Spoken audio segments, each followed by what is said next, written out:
What's up, everybody? I just got out of an early screening for DC Studios' Superman in IMAX. This is my non-spoiler, out-of-theater reaction.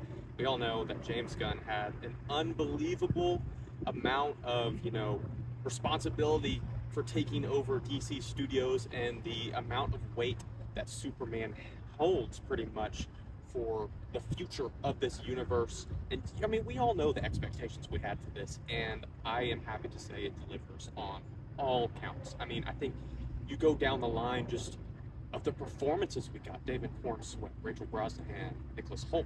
I think all these characters, their performances, their acting on screen, the chemistry they have together is unbelievable. I'm just going to start with Nicholas Hoult as Lex Luthor because he's already one of my favorite villains I've seen on screen in a very long time and has the potential down the road to be an all-time villain. I mean, I think just unbelievable, and just the pure hatred he has for Superman is something we haven't really seen in a villain in a superhero movie in a while. Sure, all these villains have their motivations, but just pure hate for the hero is something that's been missing, and Lex has that, and I think it is a great factor in this. I think David Cornsweet kills it. No shade to Henry Cavill at all. I think Henry was a great Superman, and he filled the void of having no Superman. His era was great, and that was a great Superman. He looks the part, everything. What David brings to the table is just some joy, a human element to it, the excitement. It's what Superman is all about, and I think that's what we've been missing in Superman, where we got the darker, grittier version with Cavill. We get this more joyful, down-to-earth Superman who has some flaws in him. I mean, he has a little bit of an ego to him, but at the end of the day, he keeps repeating it over and over again. He's there to do good, and that's what Superman's all about, and that's what I love in this movie. I gotta say, this is probably the most comic-booky movie there has ever been. I mean, James Gunn has always been one to stay faithful to comic adaptations, and this is literally leaping off the comic book string. I think we are now in the time where people are more willing to see comic book adaptations on screen. In the past, we weren't not so necessarily accepting of what would work from comic book pages. How crazy can you get on the movie screen and people will still accept that? And I think we're in an age where people like to see the suits, like to see all the different characters and aliens and everything onto screen now, and so you're able to be more faithful to comic books, and Superman takes that all the way to the top level, and it works.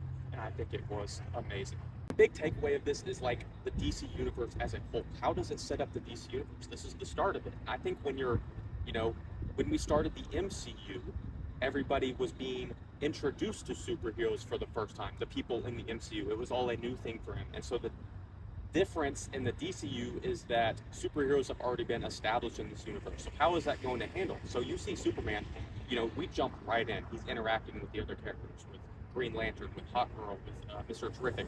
Shout out to Eddie Gaddetti, by the way, absolutely redeems himself for not even his fault, but the writers and the terrible script of for X-Men First Class and him as Darwin. He redeems himself. I think Mr. Terrific was terrific in all of his scenes. Scene stealer for sure. But as far as the DCU goes, I mean, I think it's in good hands. You have all these heroes that are already established and everything, and it's not too much. I mean, I feel like in the trailers, maybe a little bit of concerns might have been, hey, this might be too much going on for a Superman movie, but Superman is the star of his movie, and he is the main focus. And I think the future of the DCU is in great hands. Make sure you stay tuned. You have 2 post-credit scenes. I will say James Gunn has said in the past that he doesn't want to rely on the importance of a post-credit scene to set things up as much as Marvel does, because you never know if those post-credit scenes will pay off. And so I will say the 2 post-credit scenes, like, they're good little points to the story. I won't say they set up big things in the future, but they're fun to stick around for. But there is a big setup towards the end of the movie too. Not even a big setup, but just a fun little nod to what's to come, which got me excited, as if I wasn't already going to be seated in the next entry to the DCU. But Superman, go see it in IMAX. I can't wait to watch it again because I'm still trying to take this all in. But James Gunn, you did it again. David Cornsweet, Rachel Brosnahan, Nicholas Hoult, all of you guys. Fantastic movie. Movie of the summer so far. Now on to Fantastic Four. I will see you guys next time.